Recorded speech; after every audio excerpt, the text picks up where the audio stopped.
just the nature of the game.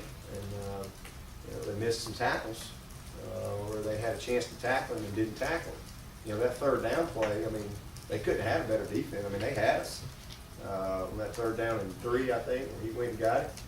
But he just, our Jimmy was better than their Joe. Know what you do there. And so they had a tough. He's a tough guy. He's a tough guy to handle because if you walk up on him and you press him, we've shown that we will take a shot. And we almost connected on one for a touchdown, and then the other one we got pass interference. So back up off of him, we've shown we'll throw it short. So, and he's shown he can make people miss, and he's a difficult guy. And I think that's the best thing we got going right now, and it's what I envisioned with our offense and through recruiting. Is it's not just Sammy now. Part of the reason Sammy's having great success is Andre Ellington and Dwayne Allen and Luke Hopkins and Jerron Brown, and there's a lot of guys that are very capable of making plays for us. And Taj has done a good job of spreading the ball around, and we'll continue to do that. We're not forcing anything. A couple of years ago, we were forcing some things, because it's just what we had to do with CJ and Jacoby. But we've got a lot of guys. But I think we can take what's there, and guys can make plays, and we're young. They're just going to get better.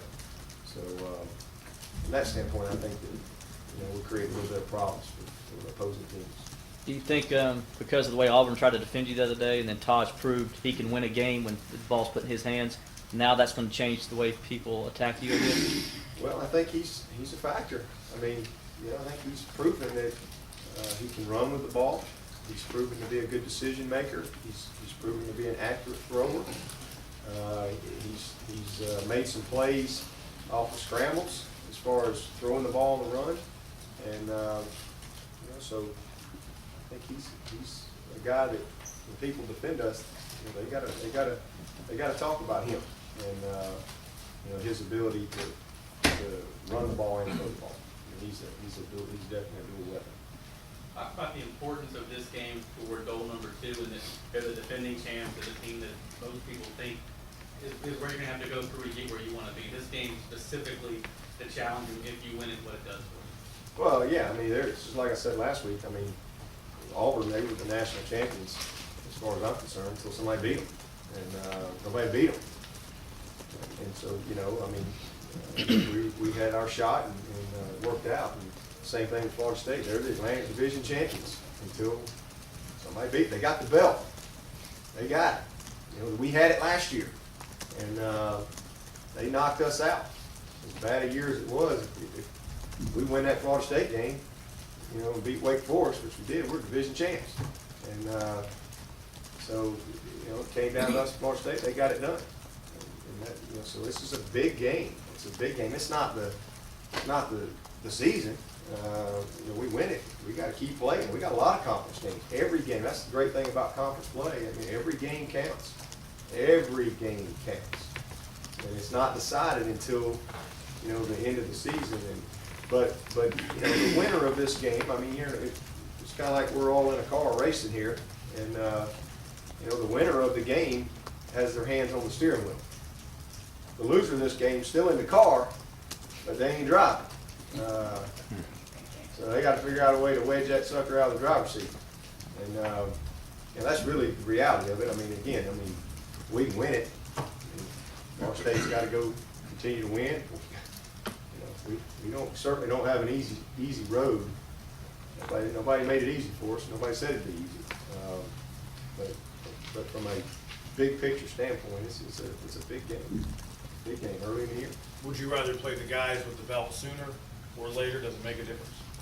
It doesn't matter. We got to beat them. Doesn't matter. You got to beat them. You alluded to this the other day.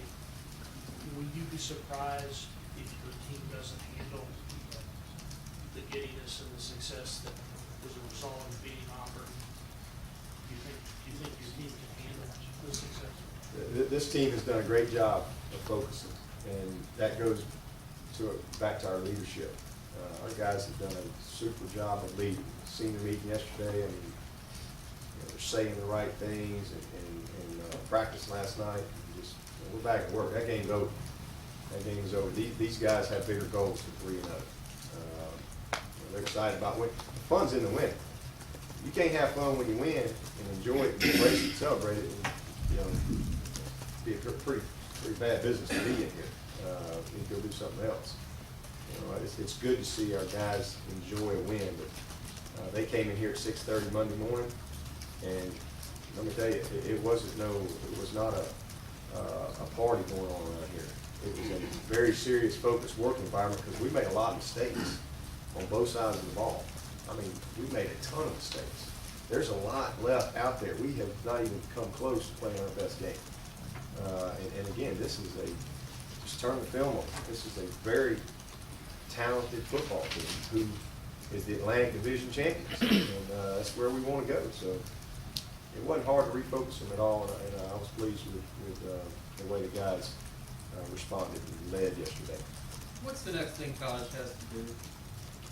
I What? know that's kind of an open-ended question. What I'm saying is, you talked a minute ago about how you're seeing some things that aren't necessarily just on the script, like route running and such. Yeah. Just wondering, what's the next thing college has to do to get to what he can be? Just have a great Tuesday practice today. Just have a great practice today. Study that, keep preparing. Just keep preparing like he's been doing. Study this opponent. Just do the best he can today. That's what he's got to keep doing. Just keep leading. Dabo, your animated post-game reaction on television has gotten a lot of play. I mean, what's been the response you've received from that? The response that I've received, I haven't received much response other than just watching it all night Saturday night. It's like it was, I will say this, you play that noon game, and not only was it a big win, but and so they're going to talk about that, but it was who we beat that they really wanted to talk about. The whole, and so it was like a commercial for Clemson all day, all night, and it was great. That was great for our team. It's great for our fans to see Clemson have such a positive light on. And so I was happy from that regard as far as my personal. Listen, I'm an emotional guy, and y'all probably figured that out by now. I like to win. That's what you do it for. We put a lot into this, and to be quite honest with you, I really don't even remember that whole deal. I mean, it was crazy. I was trying to figure out when the alma mater was going to be played because we're supposed to gather at DePaul and sing the alma mater, and we take a lot of pride in that. I never even heard the alma mater, and so people stick a microphone in front of your face in an emotional time like that. It was fun, and it was one of the things I told the team before the game is you know what? Hey, you're either going to be victim number 18, all right, or you're going to be the team that ended this streak. And man, what a great place to end the streak right here in Death Valley, South Carolina. And that's really all it was. So I'm just happy. We're fired up. We achieved our objective was to win that game. And not many teams have beaten them guys. So it was a big win for us, and it was a lot of fun. With that said, trying to keep that, pre-advertising going on out there, that makes this game even more important because of the national perception of, Clemson can't do it 2 times in a row. I don't worry about all that stuff. That's a complete waste of my time. All I'm worried about is this team. Again, I know if people talk about what happens here 20 years ago, 30 years ago, all that stuff, and and sometimes I kind of get lumped into that. I'm worried about the here and now and this team. This is 2011. This is Clemson football. This is a whole different team.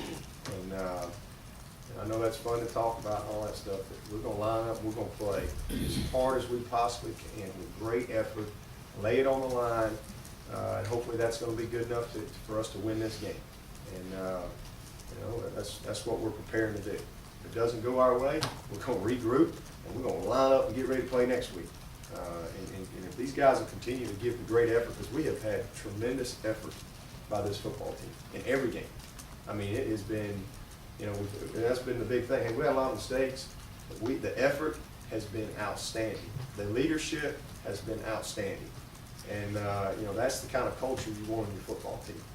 And you know, we're starting our third season here, and, you know, you're seeing a lot of the ingredients that you have to have in place to have a chance to win games like this and have a season like you want to have. So, you know, but we're far from a great football team, you know, right now. We've got some good players, and I think we've got a chance to be a great team at some point. But we've got a lot of work to do. I know you've got Ellington listed as questionable. If he can't go, does Howard get the start? Or No decision's been made on that right now. That'd be something we'll if he couldn't play, we'll talk about that on Thursday. But you know, we'll continue to get them all ready. But Ellington will be ready to go. He'll be ready. I stand behind one of the ESPN analysts. After about the third run that DJ ran, he finally goes, "Who is this kid? Where did he come from?" We're gonna have a lot of that on this team. But nothing special. You know how good DJ is. How good can DJ be? Very good. I mean, that's why we recruited. He can fly. We thought he was a very good running back, and all these guys that we've signed. You're gonna have a bunch of. There's several other guys on our team that really have not had a lot of opportunities yet. That as this season plays out, I think that we'll get some, and people will say, "Who is he? You know, where did he come from?" It's just a matter of getting an opportunity at this point. Using your words, was Saturday part of maybe the first step in the process of jerking Brandon Thomas through the knothole?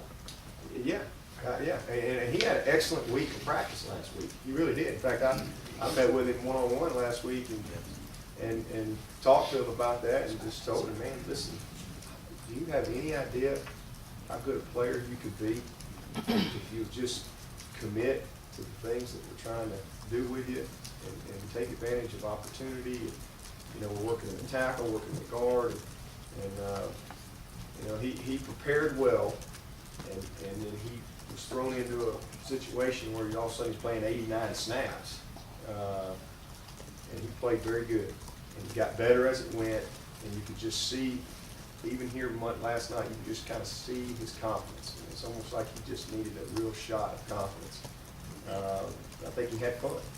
He knows he can help us, and you know, we needed to. So that part of it was very, very good, and you know, that's what we got to have. We got to create that depth in that line. And, you know, David Smith was back out there last night, practiced every snap.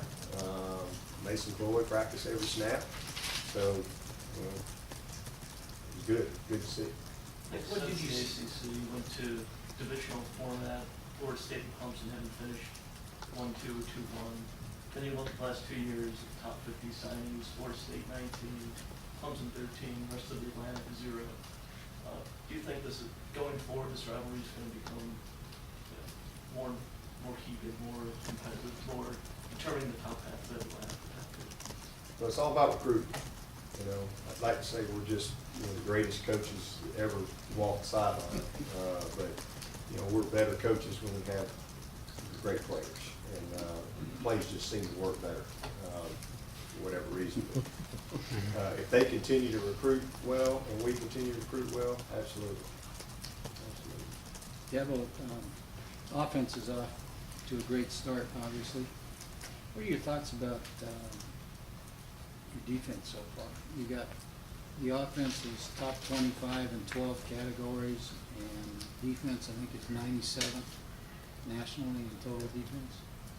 Well, that's what we've earned to this point, but statistics don't tell the whole tale. You know, we've done some really, really good things on defense. The part that is killing us are the big plays. I mean, monster plays. You know, Walker had 2 pass completions the whole game for 127 yards.